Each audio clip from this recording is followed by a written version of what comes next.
Welcome students.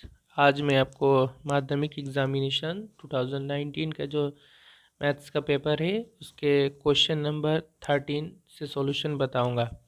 Okay, इससे पहले मैंने इस क्वेश्चन का जो प्रीवियस यानी क्वेश्चन नंबर 12 तक था वो कंप्लीट कर दिया था। तो उसका जो प्ले लिस्ट है मैं डिस्क्रिप्शन में दे दूँगा, आप वहाँ से बाकी वीडियोज़ को देख सकते हैं, बाकी का सॉल्यूशन। ओके, तो क्वेश्चन नंबर 13 जो है ये हाइट एंड डिस्टेंस का क्वेश्चन है। दो क्वेश्चन यहाँ पे रहता है, एक क्वेश्चन बनाना पड़ता है। आंसर एनी वन क्वेश्चन और 5 मार्क्स का होता है। तो इसका जो पहला क्वेश्चन है ये चैप्टर 25 हाइट एंड डिस्टेंस का है और ये एप्लीकेशन से एप्लीकेशन नंबर 11 है। ओके, अब देख लेंगे बुक में, इंग्लिश बुक में पेज नंबर 324 में 324 में क्वेश्चन है, फ्रॉम ए क्वे of a river 600 meters wide, two boats start into different directions to reach the opposite side of the river। कहा जा रहा है एक नदी है, उसका कुएं यानी एक घाट है जहाँ से जो बोट होता है, नाव होता है, वहाँ से छोड़ा जाता है। तो नदी जो है ये 600 मीटर वाइड है, 600 मीटर चौड़ा है, नदी की चौड़ाई 600 मीटर है। और जो नदी का एक घाट है वहाँ से दो नाव वहाँ से स्टार्ट होते हैं इन टू डिफरेंट डायरेक्शन, दो अलग अलग डायरेक्शन में। एक इस तरफ जा रहा है तो एक इस तरफ जा रहा है, ठीक है, दो अलग अलग डायरेक्शन में। The first boat moves making an angle of 30 degree with this bank. पहला जो नाव है, पहला जो बोट है वो उस बैंक से, उस नदी के किनारे से 30 डिग्री का एंगल बनाकर एक तरफ जा रहा है, ठीक है। And the second boat moves making an angle of 90 degree with the direction of the first boat. और जो दूसरा नाव है वो पहले नाव के साथ 90 डिग्री का एंगल बनाकर दूसरी तरफ जा रहा है, ठीक है। जो दूसरा नाव है वो पहला नाव जैसे इस तरफ जा रहा है, ये पहला नाव का डायरेक्शन है, तो दूसरा नाव इसके साथ यहाँ 90 डिग्री बनाकर इस तरफ जाएगा, ठीक है। What will be the distance between the two boats when both of them reach the other side? तो कहा जा रहा है जब दोनों नाव नदी के उस पार चले जाएंगे, पहुंच जाएंगे, एक इस तरफ चला जाएगा अपनी जगह पर, एक इस तरफ जाएगा अपनी जगह पर, तो उन दोनों नाव के बीच में क्या डिस्टेंस होगा ये पता करना है। तो स्टूडेंट इसका जो नक्शा चित्र होगा इस तरह से होगा और थोड़ा सा इसमें लिखना पड़ता है, हमें पता है हाइट एंड डिस्टेंस में थोड़ा सा जो क्वेश्चन होता है उसके हिसाब से थोड़ा लिखना पड़ता है। Let X Y be one bank of the river and the boats start from the point of. मान ले कि जो नदी का एक किनारा है जहाँ से वो दोनों बोट स्टार्ट हो रहे हैं वो एक्स वाई, ये नदी का मान लीजिए किनारा इस तरफ का, और दोनों बोट कहाँ से स्टार्ट हो रहे हैं, मान लो वो जो घाट है जो बैंक है वो ओ है, इस पॉइंट से दोनों नाव स्टार्ट हो रहे हैं। Okay, let O A be the direction of the first boat and O B be the direction of the second boat.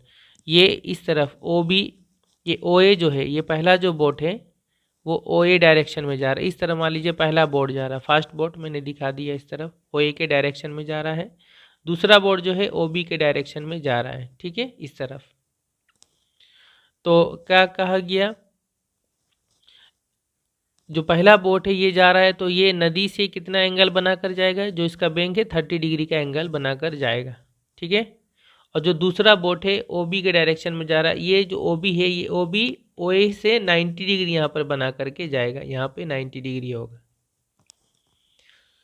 Therefore A and B are the points where first and second boats reach the opposite bank respectively। तो जो दोनों boat है, पहला boat ए point पर मिलेगा दूसरे किनारे पे, और जो दूसरा बोट है वो बी पॉइंट पर मिलेगा दूसरे किनारे पे। अगर ये नहीं भी लिखेंगे तो कोई प्रॉब्लम नहीं।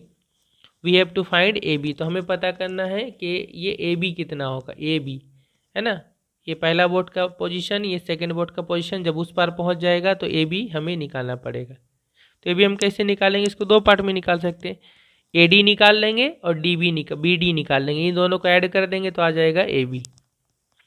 यहाँ पर जो जो एंगल है वो एंगल हम यहाँ पे लिख लेंगे, जैसे यहाँ पर मैंने लिखा वाई ओ ए 30 डिग्री, यहाँ से वाई ओ ए ये 30 डिग्री, पहला बोट 30 डिग्री बना के जा रहा है। A O B 90 degree, A O B 90 degree, okay, A O B 90 degree. O D 600 metre है, ओ डी ये जो नदी का चौड़ाई है ओ डी 600 मीटर।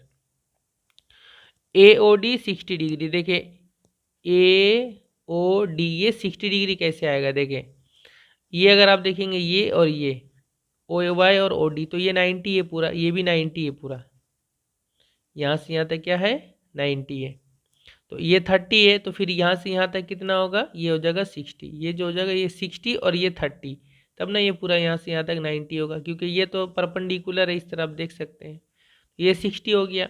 अच्छा, ये जब 60 हो गया और मैंने कहा OA और OB यहाँ पर ये 90 डिग्री, तो यहाँ से यहाँ तक 60, तो यहाँ से यहाँ तक 30 होगा, तब ना यहाँ से यहाँ तक पूरा क्या होगा 90 होगा, जो जैसा कि क्वेश्चन में बोला था। तो ये 60 और ये 30 हो गया।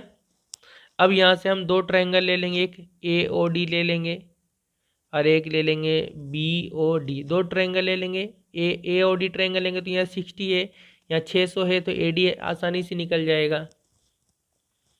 From right angle triangle AOD हम क्या निकालेंगे, AD, क्या निकालेंगे AD निकालेंगे, और क्या दिया हुआ है OD दिया हुआ है, तो AD बाय OD, तो ये 60 डिग्री के हिसाब से, 60 डिग्री के हिसाब से जब देखेंगे तो ये जो AD है ये हो जाएगा परपेंडिकुलर, आप अगर ऐसे देखेंगे तो समझ में आ जाएगा, ये हो गया 60 डिग्री, ये 600 मीटर, ये हो गया परपेंडिकुलर, इसके हिसाब से ना 60 के हिसाब से ये सामने वाला क्या होता है परपेंडिकुलर होगा, ये बेस होगा, OD बेस होगा, तो AD परपेंडिकुलर OD बेस हो गया। P/B क्या होता है 10 होगा, तो 10 60 होगा, AD और OD का वैल्यू 600 है, तो AD इक्वल टू कितना हो गया 600 और 10 60 का वैल्यू √3, तो 600 √3 से इंटू हो जाएगा 600 √3 मीटर, ये AD का चौड़ाई या लंबाई ये हो गया वैल्यू हो गया, ठीक है।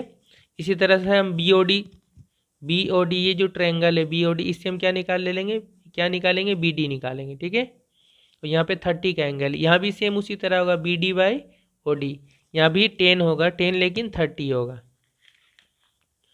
तो from right angle triangle BOD BD by OD P/B 10 30, BD और 6 OD का वैल्यू 600, 10 30 का वैल्यू 1/√3, तो BD हो गया 600 बाई 600, यहाँ 1 से इंटू हो जाएगा 600 बाई √3, अब नीचे रूट है तो इसको रेशनलाइज करेंगे, ठीक है, इंटू √3 से ऊपर नीचे इंटू कर देंगे, तो 600 √3 हो जाएगा, और ये हो जाएगा √3 इंटू √3 क्या होता है 3 होता है, 3 से 600 को काट देंगे 200 आ जाएगा, 200 √3 मीटर, ठीक है।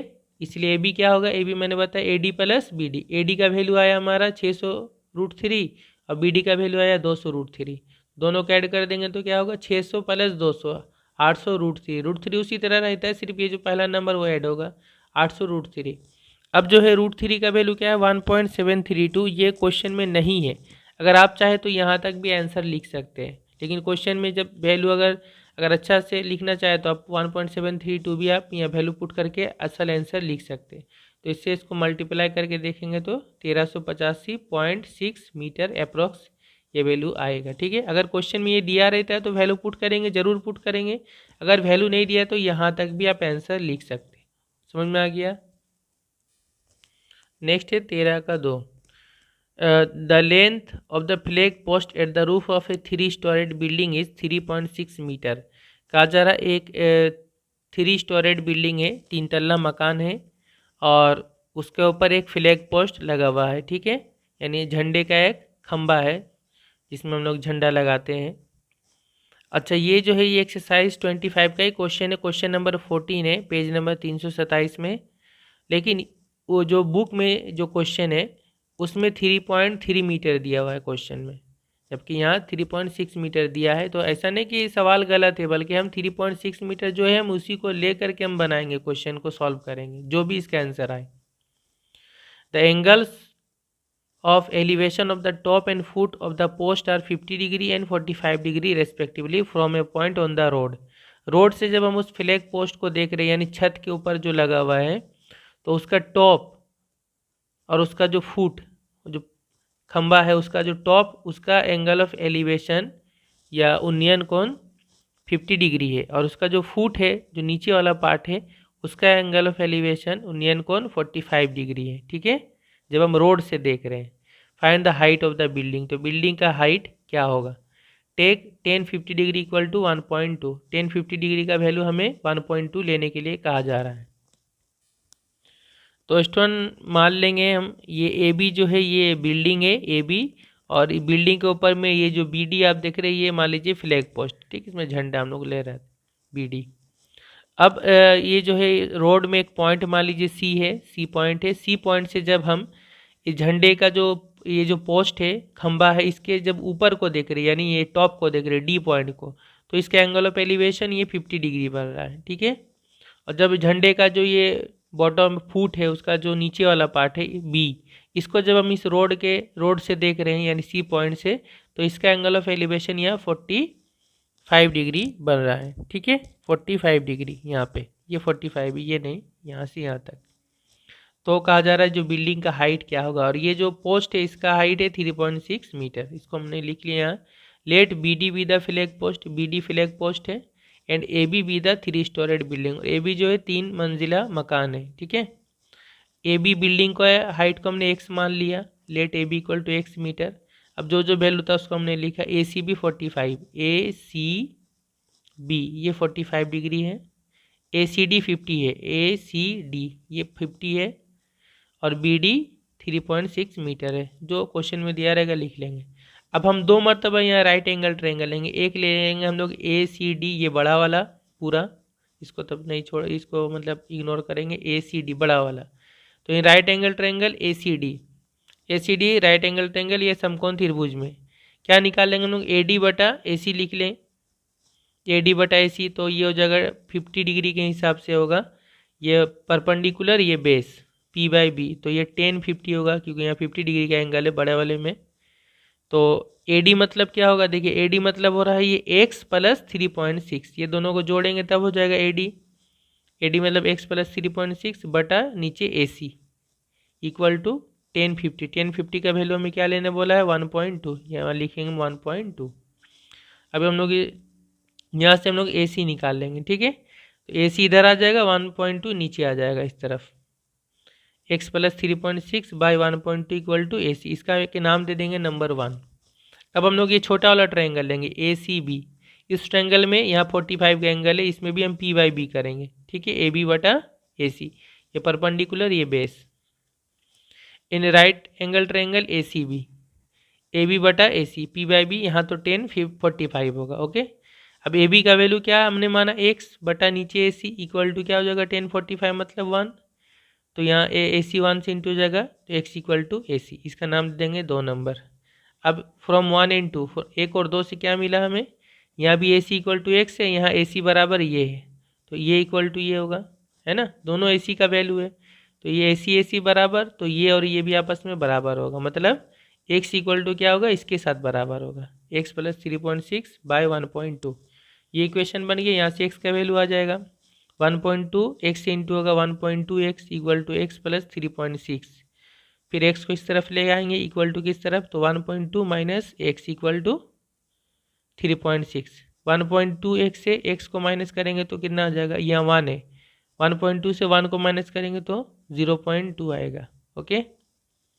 तो 0.2 या 0.2 भी लिख सकते हैं, x इक्वल टू 3.6। अब यहाँ पे x का वैल्यू क्या आएगा, तो 3.6 बाई 0.2। तो देखिए यहाँ पॉइंट के बाद एक नंबर, यहाँ भी पॉइंट के बाद एक नंबर है, तो ये पॉइंट हट जाएगा, तो यहाँ पे आ गया सिंपली 36 और यहाँ पे हो गया 2, 0.2 मतलब 2, 2 से 36 को काट देंगे 18 आ जाएगा। तो x का वैल्यू क्या गया 18, मतलब जो x हमने माना था बिल्डिंग का हाइट, तो बिल्डिंग का हाइट क्या होगा 18 मीटर। नेक्स्ट क्वेश्चन नंबर 14 है, और क्वेश्चन नंबर 14 जो होता है ये मेंसुरेशन का होता है।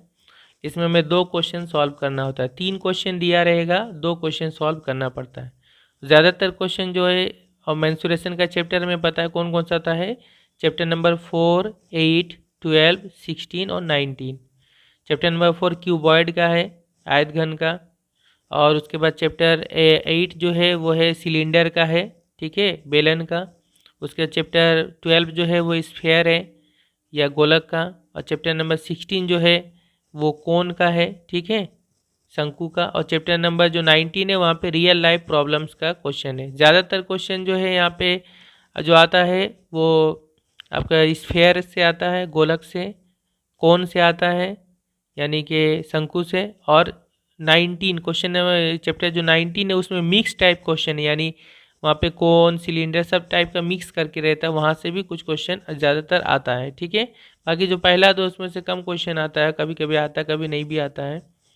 तो यहाँ पे अब देखिए जो पहला क्वेश्चन है ये चैप्टर 4 से ही दिया है इस बार, यानी 2019 में। पहला क्वेश्चन चैप्टर 4 का है, क्वेश्चन नंबर 15 है, पेज नंबर 74 में है इंग्लिश बुक में, और ये आपने बनाया भी होगा। If 64 buckets of water is withdrawn from a cubical water tank full of water, then 1/3 of water in the tank still remains। कहा जा रहा है एक क्यूबिकल वाटर टैंक है, घन आकृति का है, क्यूबिकल है यानी क्यूब शेप का है, ठीक है, जिसका लंबाई चौड़ाई ऊंचाई सब बराबर होता है।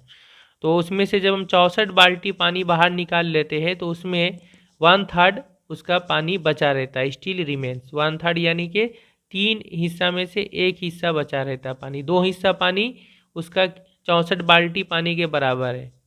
If the length of one side of the water tank is 1.2 metre, अगर उस वाटर टैंक का एक साइड 1.2 मीटर है, यानी एक साइड 1.2 मीटर मतलब उसका सभी साइड लंबाई चौड़ाई ऊंचाई सब 1.2 मीटर है। Then what is the capacity in litre of each bucket, तो हर एक बाल्टी में कितना पानी आया। ठीक है, यहाँ पे बोला 1 cubic decimetre equal to 1 litre, ये हमें पता है। तो स्टूडेंट जैसा कि जो क्यूबिकल वाटर टैंक है उसका एक एक साइड 1.2 मीटर दिया है, हम अपने आसानी के लिए उसको डेसीमीटर में चेंज कर लेंगे। ठीक है, length of one side of cubical water tank, cubical water tank का हर एक साइड या भुजा 1.2 मीटर, उसको 1.2/10 10 से इंटू कर देंगे तो डेसीमीटर में चेंज हो जाएगा। ठीक है, इसको हटाएंगे पॉइंट तो नीचे 10 आएगा, इंटू कर देंगे 10 से, डेसीमीटर होगा, 10 कर जाएगा 12 डेसीमीटर। तो उसका पहले हम वॉल्यूम निकाल लेंगे। ठीक है, आयतन निकालेंगे कि टैंक में टोटल कितना पानी था। तो वॉल्यूम ऑफ द टैंक क्या होता है, ए क्यूब होता है ना, ए यहाँ पर 12 है तो 12 का क्यूब, क्यूबिक डेसीमीटर, 12 × 12 × 12। अब चाहे तो इसको इंटू कर सकते हैं, लेकिन मैंने इसे छोड़ दिया क्योंकि काटने में थोड़ा हमारा इजी हो जाएगा। ठीक है, क्यूबिक डेसीमीटर या लीटर। तो टोटल पानी इतना था टैंक में। अब उसमें से जो पानी बाहर निकाले, कितना भाग निकाले कि टोटल को हम लोग 1 मानते हैं, और 1 में से जो जो बचा हुआ पानी रह गया वो था 1/3, 1/3। तो इतना पानी बचा, यानी पानी हमने निकाला था 2/3, 2/3।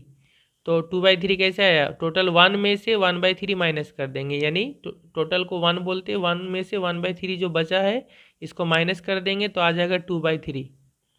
तो 2/3 of volume of tank, tank के वॉल्यूम के या आयतन के बराबर। ठीक है, 2/3 इंटू वॉल्यूम ऑफ टैंक, इतना पानी हमने बाहर निकाल लिया। पानी बाहर निकाला गया 2/3 इंटू टैंक का आयतन, टैंक का वॉल्यूम।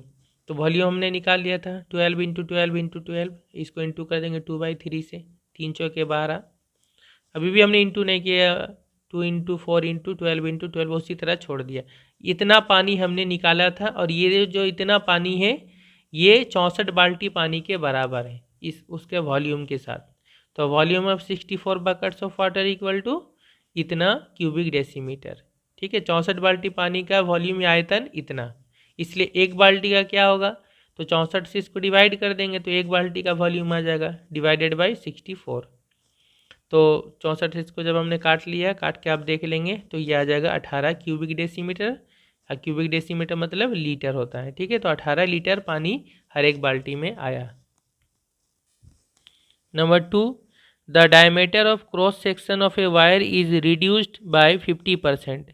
कहा जा रहा है एक वायर, एक तार है, ठीक है, मोटा तार है, जो उसका जो डायमीटर है, ठीक है, व्यास है डायमीटर, उसका जो क्रॉस सेक्शन है, क्रॉस सेक्शन डायमीटर जो इस तरह से होगा, इस तरह का अगर तार होगा तो इसको हम लोग क्रॉस सेक्शन मैंने इस तरह से काटते हैं, अनुप्रस्थ काट या क्रॉस सेक्शन इस तरह से ऊपर से नीचे काटेंगे।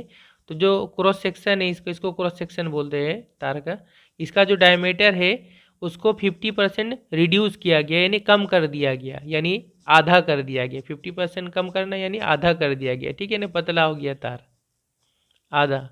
If the volume remains constant, अगर उसका वॉल्यूम सेम रहे, वॉल्यूम अगर सेम रखा जाए, what % of length of wire should be increase, तो उसका लंबाई को कितना परसेंट, कितना प्रतिशत इंक्रीज करना पड़ेगा, बढ़ाना पड़ेगा। यानी तार जितना उसका जो वॉल्यूम था, यानी जितना उसमें मान लीजिए कि जो मटेरियल था वो सेम है, खाली तार को क्या कर दिया गया, पतला कर दिया गया, लेकिन खींच के लंबा कर दिया गया। तो बोला कितना परसेंट उस तार को लंबा करना पड़ेगा। वॉल्यूम सेम है, ये ध्यान रखना। वॉल्यूम दो, पहले का वॉल्यूम और जो पतला करने के बाद जो वॉल्यूम आएगा दोनों को इक्वल करना पड़ेगा, दोनों सेम रहेगा, कांस्टेंट यानी चेंज नहीं होगा, सेम रहेगा। तो स्टूडेंट मान लीजिए ये पहले जो तार था ये पहले वाला है, और जब उसको पतला कर दिया गया उसका डायमीटर व्यास को, उसके बाद उसको खींच के लंबा करना पड़ेगा। तो इस तरह मान लीजिए तार बन गया। ओके, समझाने के लिए है। तो ये जो पहले जो तार था ओरिजिनल, उसका मान लीजिए रेडियस जो है अर्धव्यास उसको आर मान लेंगे, उसका जो लंबाई है या हाइट बोल लीजिए उसको एच मान लेंगे, क्योंकि ये क्या होगा, ये बेलन हो जाएगा, सिलेंडर के जैसा होगा। ठीक है, सिलेंडर का प्रॉब्लम है, उसका एच मान लेंगे और इसका वॉल्यूम को भी मान लेंगे। ठीक है, इसी तरह जो नया तार अब जो खींच के लंबा करने के बाद आया, उसका हम लोग रेडियस को R1 मान लेंगे, उसका हाइट को या लंबाई को हम लोग H1 मान लेंगे, और उसका वॉल्यूम को हम लोग V1 मान लेंगे। ठीक है, let RHV and R1 H1 V1 be the radius of cross section, R हो गया radius of cross section, comma length यानी दोनों का लंबाई H और H1, एंड वॉल्यूम्स V और V1 of the original and the stretched water, stretched wire. मान लिया R1 H1 V1 RHV R1 H1 V1 तार का क्रॉस सेक्शन का रेडियस या अनुप्रस्थ, काट का अर्धव्यास, उनका लंबाई और उनका वॉल्यूम या आयतन है, ओरिजिनल तार और खींचे हुए तार का, स्ट्रेच वायर यानी खींचे हुए तार का। ठीक है, तो जो वॉल्यूम क्या होगा, जो सिलेंडर का वॉल्यूम मतलब वही होगा पाई आर स्क्वायर एच, ये पहले वाले का। ठीक है, ये पहले वाले का वॉल्यूम हो गया। अच्छा, डायमीटर को कितना परसेंट कम किया गया, 50%। The diameter is reduce by 50%, व्यास को डायमीटर को 50% कम किया गया, यानी ये जो डायमीटर है पूरा। तो रेडियस भी उसका 50% ही कम होगा, क्योंकि रेडियस जो है इसका आधा होता है, तो इसको अगर हम 50% कम कर रहे हैं पूरा आर डी को, डायमीटर को, तो आर भी 50% ही कम होगा। Therefore radius will be also reduce by 50%। तो रेडियस अर्धव्यास भी 50% ही कम होगा। ठीक है, तो अब नया रेडियस कितना होगा, यानी R1 कितना होगा, radius of the stretched water, खींचे हुए तार का रेडियस या अर्धव्यास जिसको हमने R1 माना, ये क्या होगा, पहले वाले का आधा हो जाएगा। यानी पहला वाला का रेडियस है R में से R का 50% माइनस कर देंगे, 50% तो कम हो गया, बचा कितना, तो R में से 50% माइनस करेंगे, तो 50% ऑफ R कितना होगा, 50/100 इंटू R, ऑफ मैंने R इंटू होता है, 50 से 100 काटेंगे, 1/2 हो जाएगा, इंटू R इंटू 1 R/2, इसको एलसीएम ले लेंगे तो R/2 आ गया। ठीक है, R का आधा R/2 होता है यूनिट, तो ये हो जाएगा नए वाले तार का रेडियस, R1 इक्वल टू क्या होगा, R/2 यूनिट। ओके, और अब नए वाले जो तार है उसका हम लोग वॉल्यूम निकालेंगे, यानी V1। तो V1 क्या होगा, पाई आर स्क्वायर एच होता है, तो यहाँ जस्ट 1 और 1 हो जाएगा। ठीक है, पाई R1 स्क्वायर H1। ठीक है, फिर पाई R1 का मतलब हमने निकाला भी R/2, तो यहाँ R/2 पुट कर देंगे, स्क्वायर बाय H1। ओके, तो सिंस वॉल्यूम रिमेन्स कांस्टेंट, चूँकि वॉल्यूम क्या है दोनों का सेम है, वॉल्यूम आयतन दोनों का सेम है, यानी V1 और V दोनों सेम है, तो यहाँ पे वैल्यू पुट करें, V1 मतलब ये पाई R/2 का स्क्वायर इंटू H1, और यहाँ इक्वल टू V मतलब पाई R square H, pi cancel कर देंगे, R स्क्वायर बाई यहाँ 4 हो जाएगा इंटू H1, और यहाँ हो जाएगा H। तो यहाँ से हमने जब काटा तो देखा H1 इक्वल टू 4H से इंटू हो जाएगा 4H। ठीक है, तो यानी जो नया वाला तार है उसका जो हाइट है या लेंथ है H1, वो पुराने वाले तार जो है ओरिजिनल वायर है उसका 4 गुना हो गया, उसका 4 गुना हो गया, 4H यानी 4 गुना हो गया। तो फिर लेंथ कितना बढ़ा, परसेंटेज ऑफ लेंथ इंक्रीज, इनके बढ़ा हुआ लेंथ का परसेंटेज या प्रतिशत क्या होगा, परसेंटेज कैसे निकालते, जो और अभी जो बढ़ के आया यानी H1 माइनस पुराना वाला यानी ओरिजिनल वाला H बटा पुराना वाला H इंटू 100। ठीक है, जिसमें बढ़ रहा है H से बढ़ रहा है H1 हो जा रहा है, तो H1 से H को माइनस करेंगे, बटा H करेंगे, इंटू 100 करेंगे। अब H1 कितना आ गया 4H, तो 4H माइनस H बटा H इंटू 100, ये 3H बटा H होगा इंटू 100, तो H कटा 3 इंटू 100, यानी 300% तार का जो लंबाई है या हाइट है जो भी हो वो बढ़ गया। ठीक है, ये होगा answer. And number 3, 77 square metre तिरपाल is required to make a right circular conical tent. कहा जा रहा है एक राइट सर्कुलर कॉनिकल टेंट या शंकु आकृति का कौन शेप का एक तिरपाल से टेंट बनाने में 77 स्क्वायर मीटर तिरपाल लगता है। ठीक है, if the slant height of the tent is 7 metre, जो टेंट है उसका जो स्लांट हाइट है या तिर्यक ऊंचाई है वो 7 मीटर है, then what is the area of the base of the tent. तो जो टेंट का जो बेस है, टेंट जो कौन टेंट है उसका जो बेस होगा, बेस क्या होगा, एक सर्कल होगा। ठीक है, हमें पता है सर्कल होता है, उसका एरिया कितना होगा। ठीक है, क्षेत्रफल। ये चैप्टर 16 का क्वेश्चन है। कौन का? क्वेश्चन नंबर 6 है, पेज नंबर 227 में। तो स्टूडेंट ये बहुत छोटा सा क्वेश्चन है या इजी टाइप का कोई क्वेश्चन है। ये टेंट हो गया, स्लांट हाइट जो है तिर्यक ऊंचाई ये एल दिया 7 मीटर, और इसका जो बेस है उसका रेडियस को आर मान ले। Let the radius of the base भी आर मीटर, ये मीटर में तो इसको भी मीटर में मान लेंगे। मान लिया बेस का रेडियस अर्धव्यास आर मीटर है। ठीक है, तो यहाँ पे क्या बोल रहा है, जो जो दिया हुआ क्वेश्चन में वो 77 स्क्वायर मीटर तिरपाल लग रहा है टेंट को बनाने में, यानी साइड का जो ये कर्व एरिया जिसको हम लोग लेटरल सरफेस एरिया बोलते हैं, तो लेटरल सरफेस एरिया दिया हुआ है क्वेश्चन में। तो लेटरल सरफेस एरिया या पार्श्व तल का क्षेत्रफल ये दिया हुआ है एरिया ऑफ द तिरपाल। तिरपाल का एरिया और लेटरल सरफेस एरिया दोनों सेम होगा, तो लेटरल सरफेस एरिया का फॉर्मूला क्या होता है, पाई आर एल होता है। ये इक्वल टू हो गया 77। ठीक है, अब यहाँ से देखिए क्या आ जाएगा, पाई 22/7 इंटू आर इंटू एल मतलब 7 इक्वल टू 77। 7 से यहाँ से काट लेंगे, 11 दूना 22, 11 7 77, और 7 7 यहाँ पे अच्छा यहाँ 7 7 पहले काट लिया हमने। ठीक है, तो ये कितना आ गया, आर इक्वल टू 7, और यह 2 इंटू है आर के साथ, तो 2 इधर नीचे आ जाएगा, 7/2 मीटर। ये आ गया रेडियस। तो फिर area of the base of the tent क्या होगा, टेंट के बेस का एरिया। ठीक है, तो बेस जो है इसका क्या होता है, सर्कल है, सर्कल का एरिया क्या होता है, पाई आर स्क्वायर। वैल्यू पुट कर देंगे 22/7 इंटू आर मतलब क्या निकला 7/2, उसका स्क्वायर है तो 2 बार लिख लेंगे 7/2 इंटू 7/2। यहाँ से काटेंगे 7 7 कटा, 2 से काटेंगे 11 आ गया, तो 11 इंटू 7 77 बटा नीचे 2, इसको डिवाइड करेंगे 38 सही 1/2 स्क्वायर मीटर, ये हो जाएगा आंसर।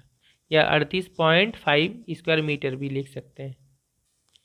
इसके बाद स्टूडेंट क्वेश्चन नंबर 15 जो लास्ट क्वेश्चन होता है मीन मीडियन मोड का। ठीक है, तो यानी माध्य माध्यक बहुलक का। तो इसमें 3 क्वेश्चन रहता है, एक मीन से, एक मीडियन से, एक मोड से रहता है। 2 क्वेश्चन यहाँ सॉल्व करना पड़ता है, हर एक क्वेश्चन 4 मार्क्स का होता है। पहला क्वेश्चन है, if the arithmetic mean of the following frequency distribution table is 54। ये जो टेबल दिया हुआ है इसका मीन या माध्यक जो है, माध्य जो है वो 54 है।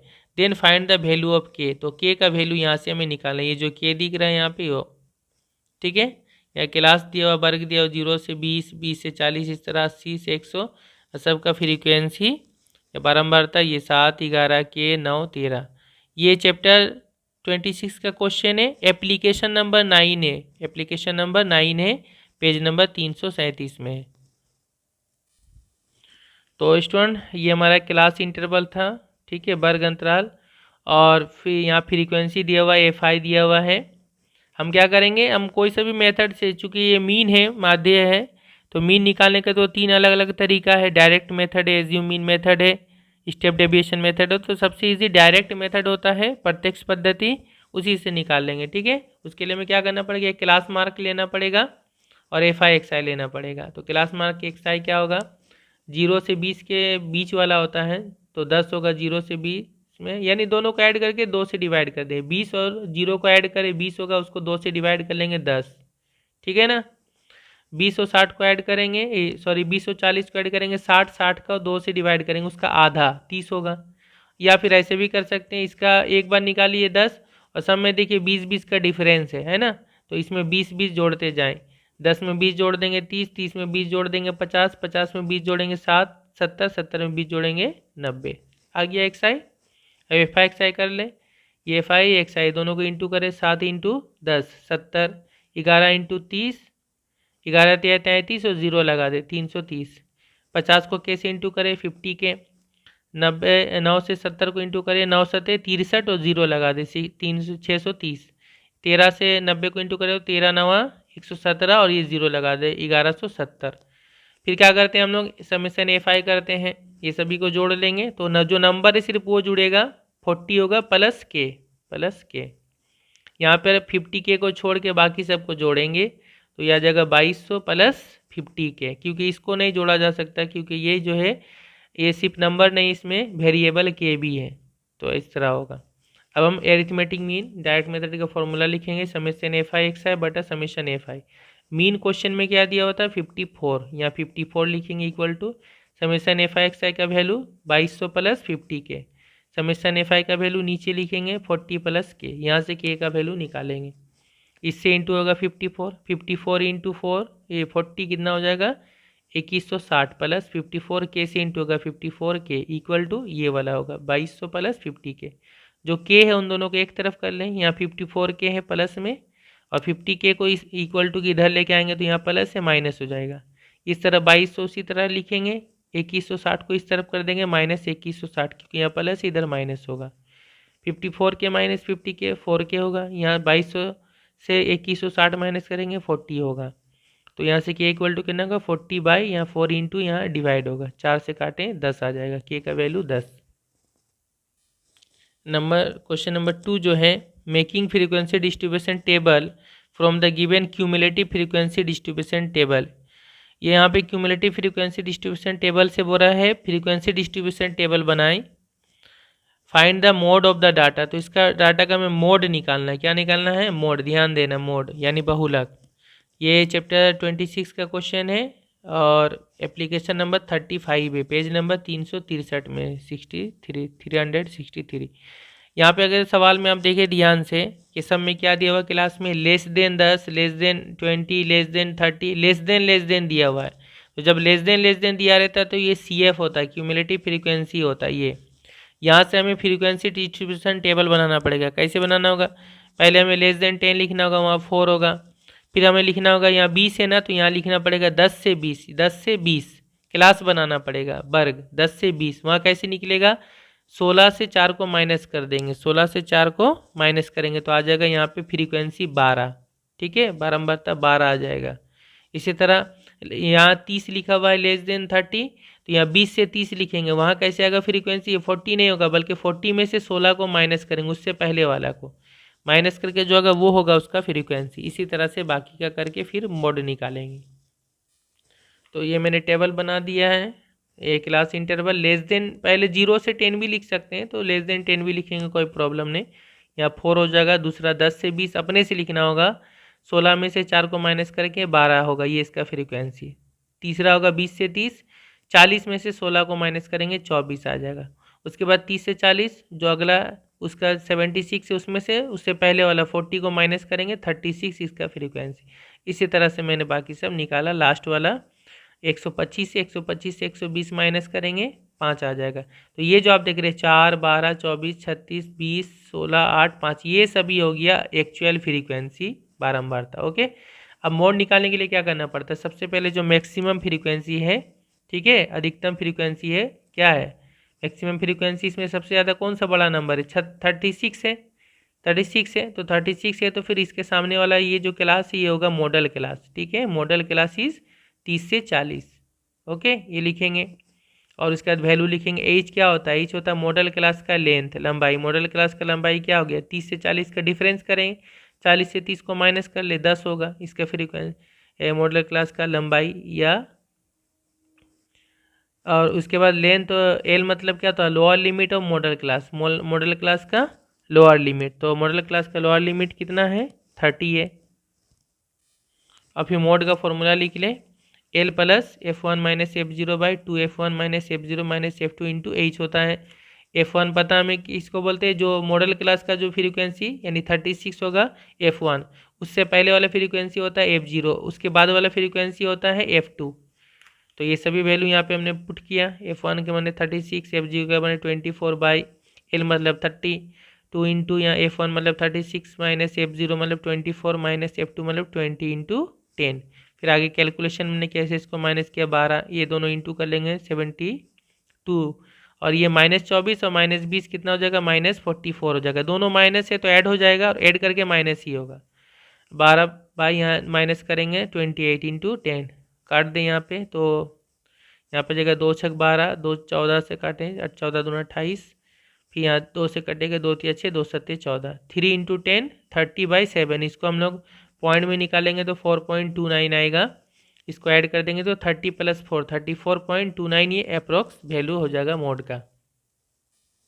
And last question number 3, find the average marks of 52 students of class 10 in a school by using direct method and assume mean method from the table given below। ये जो टेबल दिया हुआ है इसमें हमें 52 स्टूडेंट का क्या निकालना है, जो क्लास 10 में पढ़ते हैं उनका हमें एवरेज मार्क्स निकालना है। एवरेज मतलब ही क्या होता है, मीन होता है। तो इनका मीन निकालना पड़ेगा दोनों तरीका से, डायरेक्ट मेथड से भी, प्रत्यक्ष पद्धति से भी, एंड एज्यूम मीन मेथड से भी। ठीक है, एज्यूम मीन मेथड से या काल्पित माध्य पद्धति से भी इस टेबल का। तो स्टूडेंट यहाँ पे जो मार्क्स दिया हुआ था स्टूडेंट का ये दिया हुआ था, और नंबर ऑफ स्टूडेंट दिया हुआ, जो फ्रीक्वेंसी होता है ये दिया हुआ। यहाँ देखिए यहाँ पे कोई क्लास नहीं है कि 20 से 30, 30 से 40, 40 से 50। तो यहाँ पे जो दिया हुआ रहेगा मार्क्स वही हो जाएगा XI। ओके, इसको ध्यान में रखना है कि वो जब रहेगा क्लास 0 से 30, 30 से 40, तो फिर उसका हमें क्लास मार्क्स निकालना पड़ता है। जब कैसा सिर्फ सिंगल नंबर दिया रहेगा तो वही होगा XI। और ये हो गया FI, यहाँ मैंने लिख दिया डायरेक्ट मेथड ऊपर में। और यहाँ हम क्या करते हैं, डायरेक्ट मेथड में FI XI निकालेंगे, तो ये दोनों को इंटू करके यहाँ लिखेंगे। 30 into 4 120, 33 into 7 231, 35 into 10 350, 40 into 15 600, 43 into 8 344, 45 into 5 225, 48 into 3 144। Okay, और यहाँ समेशन FI करेंगे, ये सभी को ऐड कर देंगे 52 आएगा। समेशन FI XI ये सभी को ऐड करेंगे, आएगा 2014। अब एवरेज मार्क्स क्या होगा, x बार समेशन FI XI बटा समेशन FI डायरेक्ट मेथड में। समेशन FI XI आ गया 2014 बटा नीचे आ गया 52। इसको काटेंगे, 2 से काटेंगे तो 2 एकम 2 0 और 2 सत्ते 14, यहाँ 0 लगा के 7, 2 से काटेंगे 26 और नहीं कटेगा 1007/26। इसको रफ में हम लोग डिवाइड करके देख लेंगे तो ये आ जाएगा 38.73 अप्रोक्स वैल्यू। ठीक है, 38.73 ये हो गया डायरेक्ट मेथड से। अब इसी को बोला है फिर एज्यूम मीन मेथड, यह काल्पित माध्य पद्धति से भी बनाने, और उसका भी आंसर आएगा इतना ही आएगा, यह थोड़ा बहुत डिफरेंस हो सकता है लेकिन सेम ही आएगा। अब यहाँ हो गया एज्यूम मीन मेथड, ये मार्क्स था XI, ये हो गया FI, ये सेम था। तो हम लोग क्या करते हैं, डायरेक्ट में एज्यूम मीन मेथड में जो मीन होगा वो हम लोग XI में से किसी एक को A मान लेते हैं ना, जो बीच बीच में कोई एक नंबर है। मान लीजिए 40 को हमने A मान लिया, तो इसमें से हम किसी को भी A मान सकते हैं, जो बीच बीच में मानना ज़्यादा बेटर होता है। तो 40 को हमने A मान लिया, ये हो गया एज्यूम मीन। अब जो आंसर आएगा 40 से कुछ कम या ज़्यादा इस टाइप से आता है, तो A इसको जब मान लेंगे तो यहाँ पे हम निकालेंगे DI मतलब क्या होता है, XI minus A, XI minus A मतलब 40 हमने माना। इसका मतलब ये है कि 40 में से सबको माइनस करना पड़ेगा, ये सभी को माइनस करके यहाँ लिखना पड़ेगा। जैसे 40 से पहले 30 माइनस करेंगे, सॉरी इसमें हर एक में से 40 को माइनस करना पड़ेगा। ठीक है, हर एक में से 40 को माइनस करना होगा। जैसे 30 से 40 माइनस करेंगे, 30 माइनस 40 तो आ जाएगा -10। ठीक है, 30 माइनस 40 कितना आएगा, तो उल्टा घटा रहे हैं हम, छोटा नंबर से बड़ा नंबर घटा रहे हैं, तो इसमें माइनस आंसर आएगा।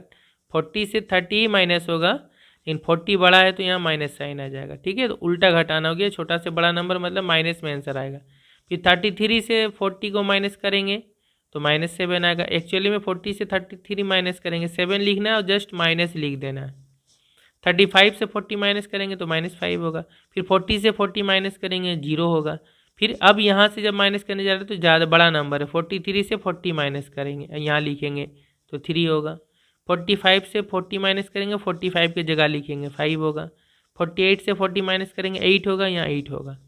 अब ये हो गया हमारा DI। अब FI DI करते हैं, 4 इंटू -10 -40 FI DI। 7 इंटू -7 साथ ही साथ 49 -49। 10 इंटू -5 -50। 15 इंटू 0 फिर 0 हो जाएगा, 0 से किसी को भी इंटू करेंगे 0 होगा। 8 इंटू 3 8 या 24, 5 5 25, 3 8 24।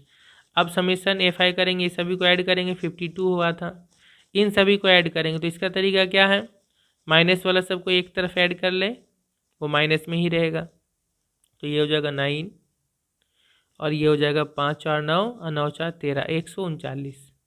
फिर प्लस वाले को सभी को ऐड कर ले, कितना होगा, ये तीनों और चारों को, जीरो तो उतना ही सेम रहेगा, 4 4 8 8 5 13, 13 का 3 हाथ में रहा 1, 2 2 4 2, 6 6 और 1 7 आ गया। ये दोनों का अब हम लोग प्लस माइनस करेंगे, ये प्लस में माइनस में, तो क्या होगा, ये माइनस होगा, प्लस माइनस होने से माइनस होगा, 9 से 3 गया तो ये 6 होगा, और ये 13 से 7 गया 6, ठीक है। लेकिन 139 बड़ा है इसलिए माइनस साइन होगा, इसलिए -66। अब यहाँ पे डी बार हम लोग निकाल लेंगे पहले, summation F I D I by summation F I, summation F I D I है -66 बाई, फिर समेशन एफ आई है 52। तो एवरेज मार्क्स एक्स बार का फॉर्मूला क्या होता है, ए प्लस डी बार। ए मतलब हमने माना था 40 माइनस यहाँ प्लस, और ये इसका वैल्यू जो माइनस आया ना, इसलिए यहाँ पे जब माइनस यहाँ वैल्यू पुट करेंगे तो माइनस प्लस माइनस हो जाएगा, ये माइनस लिख देंगे, 66/52। इसको काटेंगे 2 से, तो 2 तिया 6, 2 तिया 6 बटा 2 से 26। इसको यहाँ पे हम लोग ये वैल्यू इसका निकाल लेंगे, तो डिवाइड करके 1.27 आएगा, 40 से 1.27 माइनस करेंगे तो आएगा 38.73 अप्रोक्स वैल्यू आएगा, ये भी अप्रोक्स में है, तो अप्रोक्स वैल्यू। तो एज्यूम मीन मेथड से जो वैल्यू आया एवरेज मार्क्स, और डायरेक्ट मेथड से दोनों सेम ही होगा। ओके, तो ये हमारा 2019 का माध्यमिक का मैथ क्वेश्चन कंप्लीट हो गया, और ये जो भी मैंने सॉल्व किया इसका मैं PDF फाइल दे दूंगा डिस्क्रिप्शन में, आप उसको डाउनलोड करके भी रख सकते हैं, ठीक है स्टूडेंट। तो इसके बाद नेक्स्ट में फिर आगे 2022 या 2018 का भी क्वेश्चन सॉल्व करूंगा। Okay, thank you very much for watching.